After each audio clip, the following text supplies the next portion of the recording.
कृष्ण में आदि प्रिय सिस्टर एवं बच्चों, आज के सुसमाचार में हम देखते हैं प्रभु यीशु किसको चंगा करते हैं? कोढ़ी को चंगा करते हैं। वो कोढ़ी प्रभु यीशु को देखकर क्या कहा? आप चाहे तो आप क्या कर सकते हैं? मुझे सुख कर सकते हैं। तब यीशु ने उस पर तरस आया और उन्होंने अपने हाथ बढ़ाकर यह कहते हुए उसका स्पर्श किया। स्पर्श किया मतलब यहाँ प्रभु यीशु एक प्रतीक के रूप में एक कार्य करते हैं। मैं चाहता हूं शुद्ध हो जाओ, बाद में प्रभु यीशु बोलते हैं। क्यों प्रभु यीशु अपने हाथ बढ़ाते हैं उसको स्पर्श किया? उसको जानने के लिए हमको लेवी ग्रंथ अध्याय 13 वर्षंख्या 11 को पढ़िए कि जैसे जो लोग कुष्ठ बीमार से पीड़ित हो जाते हैं उन दिनों में उनको समाज में कैसे रखे जाते थे उसको बताता है। लेवी ग्रंथ अध्याय 13 वर्ष 11 पढ़िए जोर से। तो वह पुराना चर्म रोग है, हाँ याजक उस व्यक्ति को तुरंत अशुद्ध घोषित हाँ, जो उसको चर्म रोग है उसका क्या करें? घोषित करें। क्या घोषित करें? अशुद्ध घोषित करें। और वह उससे पहले कुछ समय तक अलग नहीं करेगा।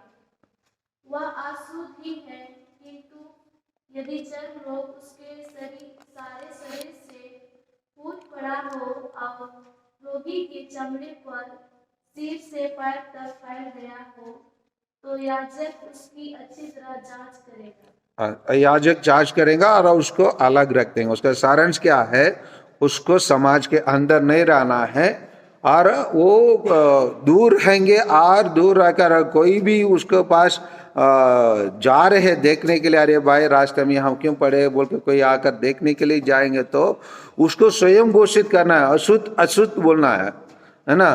उसको अब घोषित करना पड़ता है। तो इसी प्रकार लोगों के मन में यही विचार थे और इस प्रकार अछूत की बात, छुआछूत की बात होता रहा। और आजकल विज्ञान के विकास के कारण ये कोढ़ी का बीमारी बहुत कम हुआ है। पहले जैसे नहीं है, पहले जैसे नहीं है। पहले ये बहुत लोगों में था। अगर आप जाएंगे तो आप लोग झारखंड में ये धनबाद में इसके लिए एक बहुत बड़ा हॉस्पिटल भी था ये कुष्ठ लोगों का। और आजकल इसके लिए बहुत इलाज है और इसलिए ये इन लोगों के साथ ऐसे व्यवहार इन लोगों के साथ नहीं किया जाता है, लेकिन उन लोग अछूत समझते और अलग रखा जाता था। यहाँ पर हम प्रभु यीशु जो समाज में लोग के बीच में जो विश्वास है या जो क्या प्रैक्टिस के जो रीति रिवाज है उसी रीति रिवाज को थोड़े से तोड़ते हैं, थोड़े से बदलते हैं।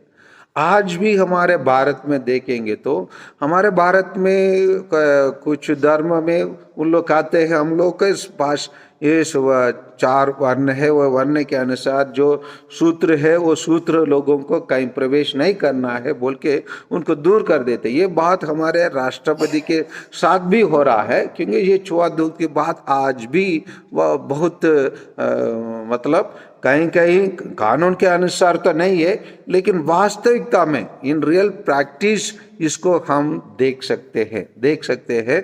क्योंकि कभी भी अगर कोई किसी को पता चल गया कि ये शूद्र है और दलित है तो उनके घर में प्रवेश नहीं करते। और अगर गलती से उनको तुरंत उसको पूजा पाठ करके अपने आप को शुद्धिकरण का कार्य शुरू कर देते हैं। और ये चीज को विरोध प्रभु यीशु करते। तो मैं अगर पूछेंगे तो क्या ईसाई धर्म में भी ऐसे है क्या? हाँ, ईसाई धर्म में भी ऐसे कुछ बातों और कहीं कहीं जैसे साउथ वाले में आजकल वो कास्ट का ज़्यादा महत्व दिया जाता है, ज़्यादा महत्व अपना जात के लिए महत्व दिया जाता है।